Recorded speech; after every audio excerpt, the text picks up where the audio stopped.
Here's the truth. Chasing the lowest mortgage rate could actually cost you six figures. Most Canadians walk into their bank and ask one simple question: what's your best rate? And that question ends up being the most expensive mistake they're ever going to make because at the end of the day, strategy is always going to beat out rate. And today, I'll show you why. Welcome back to the Mortgage Blueprint Show. I'm your host, Scott Sarai. Thanks for tuning in, and let's get into this right out of the gate. This is why strategy will always outperform rate. This is the problem. If you're in your 30s or 40s, chances are you have a mortgage, maybe a car loan, maybe kids' activities, maybe even some credit card balances that are creeping up faster than you'd like. You've been told that the smartest thing to do is get the lowest mortgage rate that you can absolutely find. And that's fine. That's what the big banks will always push 9 times out of 10. That's what you see in all the ads. That's what we're conditioned to ask as Canadians. But here's the problem that no one's talking about. That shiny low rate almost always comes with a hidden cost. There are massive penalties if you ever have to break that mortgage. Probably there's no flexibility if life changes and if you need to restructure that debt. And there's definitely no room for advanced strategies that could save you tens of thousands of dollars. The banks know this and they profit from it, point blank. That's why asking for the best rate is the wrong question. I like to call this the rate trap. It's when homeowners obsess over the numbers and ignore the total cost. Let me give you an example that I deal with in my daily business. I had a client who thought they scored the deal of a lifetime with their bank. They were super excited that they had this low, shiny rate. But just 2 years later, they had to move across the country for work and they had to pay a penalty. That penalty, $18,000. That so-called cheap mortgage turned into one of the most expensive mistakes they ever made. That, my friends, is the rate trap, and it keeps Canadians stuck in debt far longer than they ever need to be. So you're probably starting to think now, how should I be looking at a mortgage after Scott's been saying all this stuff? Very simple, not just by the rate, but by the total cost of borrowing over time. Let's compare two different homeowners with two different mortgages. Homeowner A goes to the bank and takes the lowest rate on paper. It's like a 2.9 or a 3.4, whatever, it doesn't matter. On paper, the monthly payment looks fine, but they're locked in, no flexibility and high penalties, and no way to leverage strategies that could save them money. Homeowner B takes a slightly higher rate but uses the right structure like a readvanceable product. So let's say in today's marketplace, that low rate is a 3.89 and a slightly higher rate is like a 4.39. These clients are going to implement strategy. They've chosen the power of the paycheck strategy, which allows them to run all of their income through their mortgage account and back out to cover expenses, which will lower their interest daily. Homeowner B actually ends up paying off their mortgage 10 years sooner and saves over $200,000 in interest. So I have to ask you here, who really got the better deal? It's not even close. And that's why the question isn't or shouldn't be, what's your best rate? The question needs to be, what's the smartest strategy for my family and myself? Have a little coffee break here. We're doing these podcasts and YouTube channels bright and early, so forgive me if we are bringing in the coffee breaks. So let's talk about what strategy over rate actually looks like.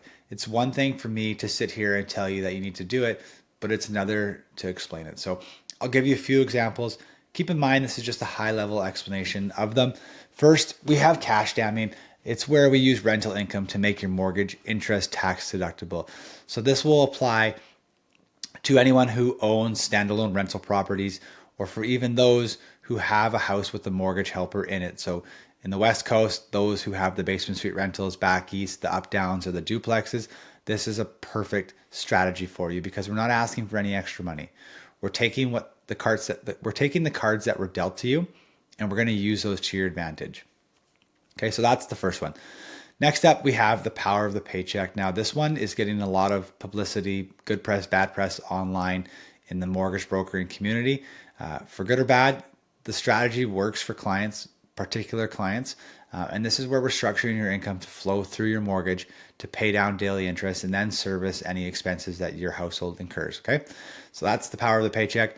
Then there's the very simple debt consolidation, which is basically we're just rolling high interest credit cards and loans into your mortgage to free up cash flow. So we take those high double digit interest rate loans and balances owing, amalgamate them into a low or the lowest amortizing loan you can get, which is going to free up cash flow for the day to day for you and your family. And then last, we have the debt swap. This was probably one of my favorite strategies and probably the most overlooked, in my opinion. We're just taking your existing investments and compounding them into wealth building tax deductible debt. So, very simple. We liquidate the portfolio, prepay the mortgage, reborrow the same amount, and rebuy a similar asset class to beef back up your portfolio. Okay. So, these strategies have absolutely nothing to do with chasing the lowest rate, but together they can cut years off your amortization and save you six figures in interest and taxes. This is why wealthy Canadians don't care about the bank's posted rates. They care about having the right mortgage broker in their corner, and they care about having the right strategy behind their mortgage. So you can see that there's a sort of a mindset or a culture shift that's happening here. And this is what it is. Stop being a rate shopper. Start being a strategy builder. A rate shopper, they're going to chase the number. A strategy builder, they're looking at the bigger picture. They're looking for flexibility. They want the tax efficiency and they want the long-term wealth. Coffee break time. That's good stuff. I need to get Moja on a sponsorship here because I'm a big Moja fan, but I digress. Back to the episode. Think about this. What would it mean for your family if you were mortgage free in your late 30s, early 40s, or 50s instead of your 60s? That's not just financial freedom. That's crazy peace of mind, in my opinion. That's a choice. That's the ability to grow your net worth faster, invest more, and retire with confidence. Here's the bottom line. I could talk about this till I'm blue in the face. If you follow me on social, I've been talking about it for well over a year. That strategy is like key. It's front runner. But the lowest rate isn't always the best deal. In fact, it's often the most expensive mistake you'll ever make.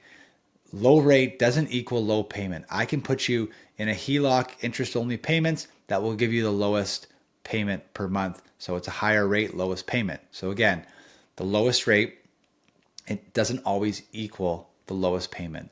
Strategy is always going to beat rate. If this episode opened your eyes, make sure you hit that subscribe button. Every week, it's my goal to share proven strategies that help my clients and Canadians cut years off their mortgage and save thousands in taxes and interest. And if you're ready to see how the right strategy could work for your mortgage, click the link below and book a call with me. Thanks for tuning in this week. And remember, strategy over rate. Always, my friends. Catch you next time.